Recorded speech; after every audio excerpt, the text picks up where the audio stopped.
Thanks once again to all of our Patreon supporters for helping us do all the things we do here. We do appreciate it. It's at patreon.com/thecyberwire. Ukrainian police raid Intellect Service and seize ME-DOC servers.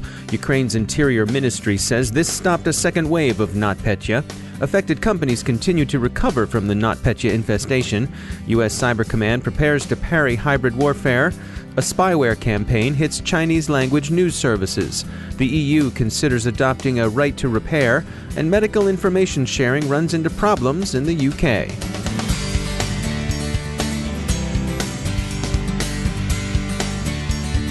Time for a message from our sponsor, Recorded Future. Recorded Future is the real-time threat intelligence company whose patented technology continuously analyzes the entire web, developing cyber intelligence that gives analysts unmatched insight into emerging threats. At the Cyberwire, we subscribe to and profit from Recorded Future's Cyber Daily. As anyone in the industry will tell you, when analytical talent is as scarce as it is today, every enterprise owes it to itself to look into any technology that makes your security teams more productive and your intelligence more comprehensive and timely. Because that's what you want, actionable intelligence. Sign up for the Cyber Daily email, and every day you'll receive the top trending indicators Recorded Future captures crossing the web. Cyber news, targeted industries, threat actors, exploited vulnerabilities, malware, and suspicious IP addresses. Subscribe today and stay a step or two ahead of the threat. Go to recordedfuture.com/intel to subscribe for free threat intelligence updates. That's recordedfuture.com/intel. And we thank Recorded Future for sponsoring our show.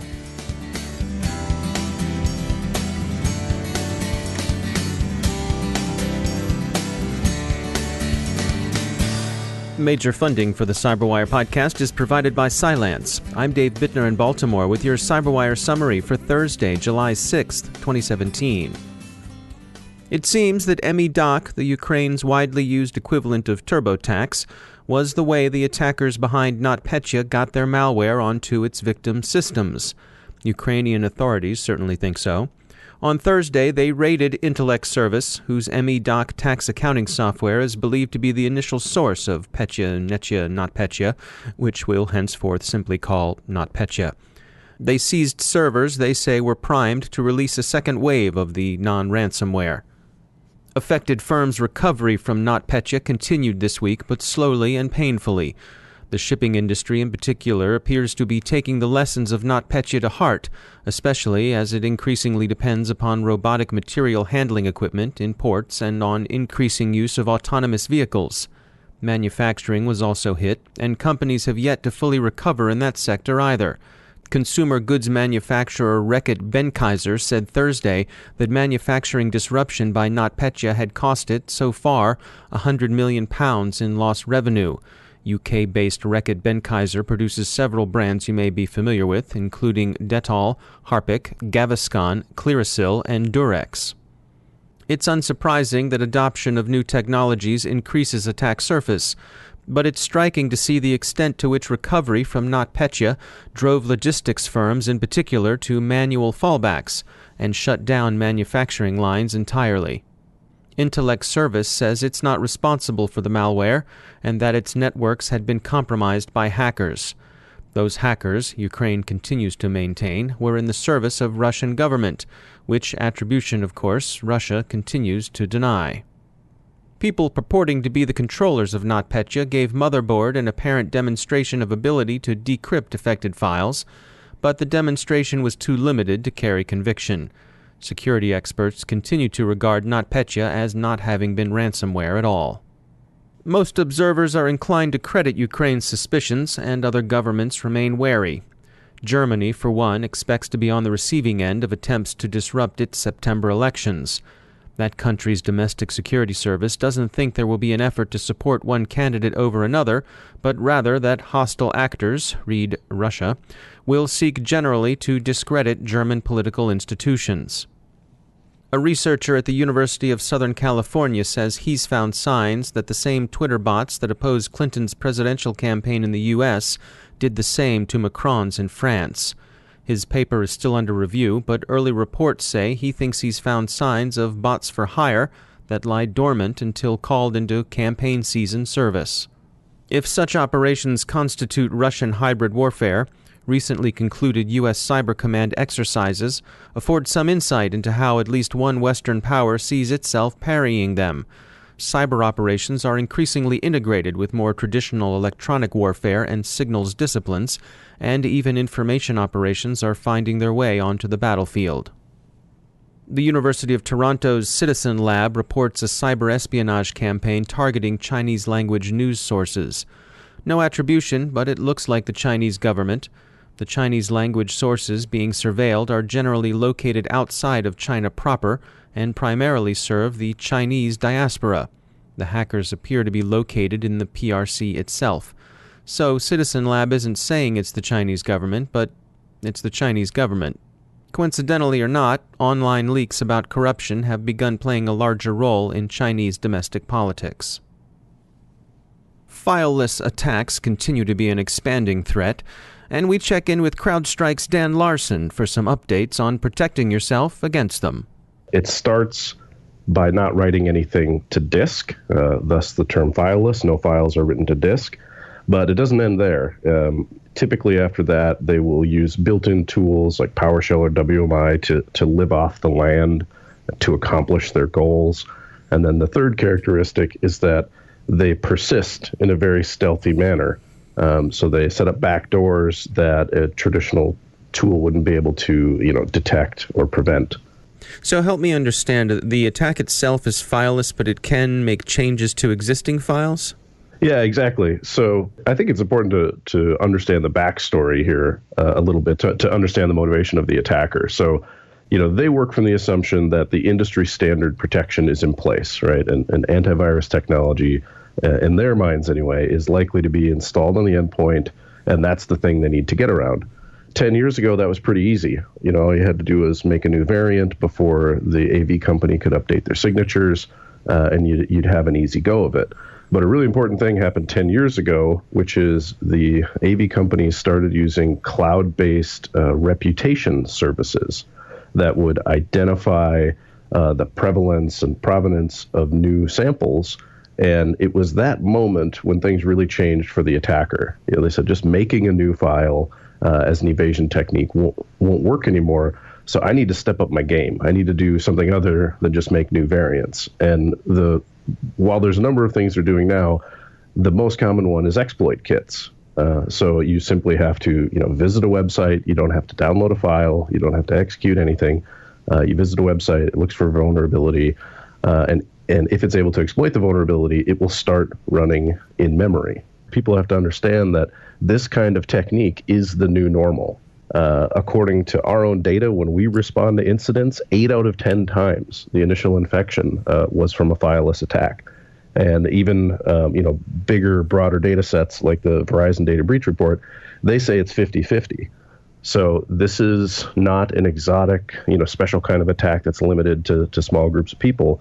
This is the new normal for everyday attackers, regardless of what their motivation is.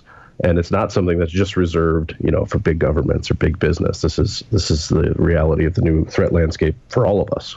That's Dan Larson from CrowdStrike.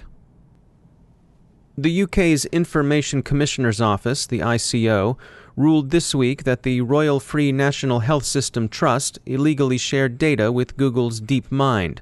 Although the data was anonymized, the ICO ruled that since the NHS Trust shared the data without the knowledge and consent of the 1.6 million patients involved, the trust was in violation of the Data Protection Act.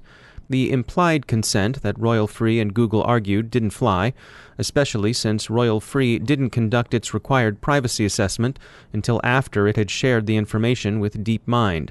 Royal Free will be fined up to £500,000. A 20% discount is available for early payment. Computing notes darkly that, quote, after 25 May next year, when the EU's General Data Protection Regulation, the GDPR, comes into force, the ICO would be empowered to levy a much bigger maximum fine against both parties, end quote. It seems worth noting that whatever problems may surround this particular information-sharing arrangement, sending patient files via Snapchat, as some NHS doctors in the UK are said to be doing, there being few good alternatives available to them, hardly seems an improvement. Some see a silver lining even in the looming wall cloud that is GDPR.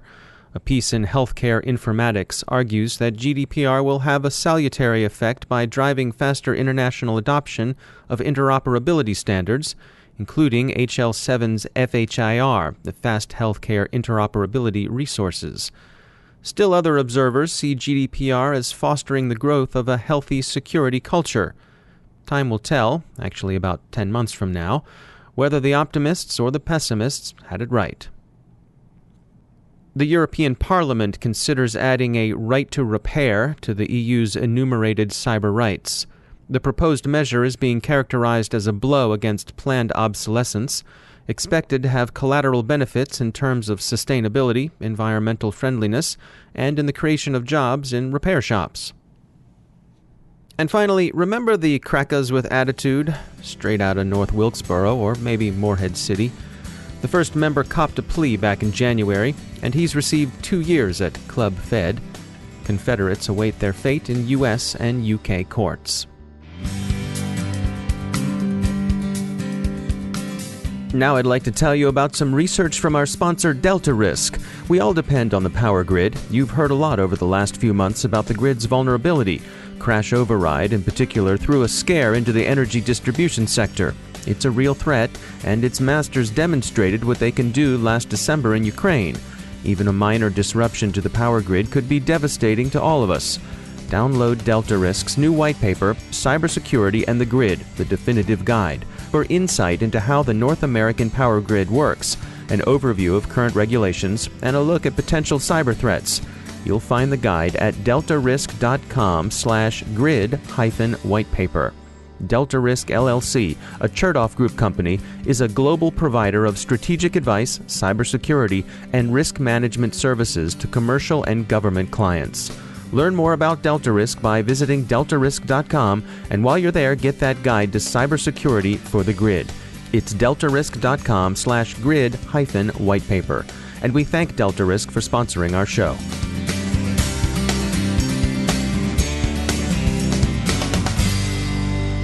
And I'm pleased to be joined once again by Joe Kerrigan. He's from the Johns Hopkins University Information Security Institute. Joe, welcome back. Thanks, Dave. You know, you and I have talked before about always-on devices that monitor in your home, things like TVs and smart devices. I wanted to touch on some of these cylinders that are always listening. Things like Amazon has Alexa, Google has their Google Home. Apple recently just announced that they're going to be coming out with a HomePod that'll be coming out later this year. But then also Amazon has their Echo Look camera. Yeah, which is interesting. It's a camera designed to go in your dressing area. It seems like they're targeting women mostly, to help them with fashion recommendations and things like this. It's got a built-in fashion sense or something. Yeah. There's and that's all well and good. But I imagine you probably had the same thought that I did. Yeah, what could possibly go wrong? Well, let's put a camera in the bedroom where you're changing your clothes. Exactly. But you wanted to make the point that, in general, you think Amazon does a good job with security. I think they do. I think they do a very good job of security, but there is no such thing as perfect security and a perfectly secure system. While one of the people I'm an Amazon customer. I enjoy being an Amazon customer. I've never had a problem with them. Some of the things that they've done have actually impressed me. For example, the way they check users' passwords by essentially what I'm assuming is cracking them and then letting users know you need to change your passwords to make these more secure. That's a proactive security measure, and I love seeing companies that do that. Yeah, maybe there's a market for an Amazon Look cover or some kind of doily that you put over the, once you're dressed, you pull it off, you do the big reveal and say, hey, how do I look now? Or Alexa? You just don't keep it in you keep it in a place where you're, where you're not changing.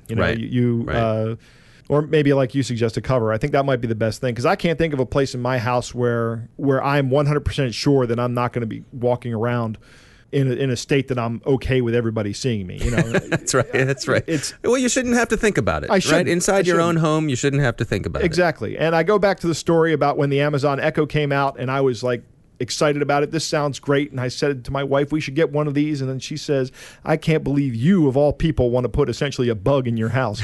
And I was like, yeah, I hadn't considered that.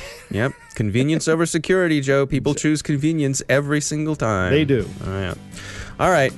Well, Joe, thanks for joining us as always. My pleasure, Dave.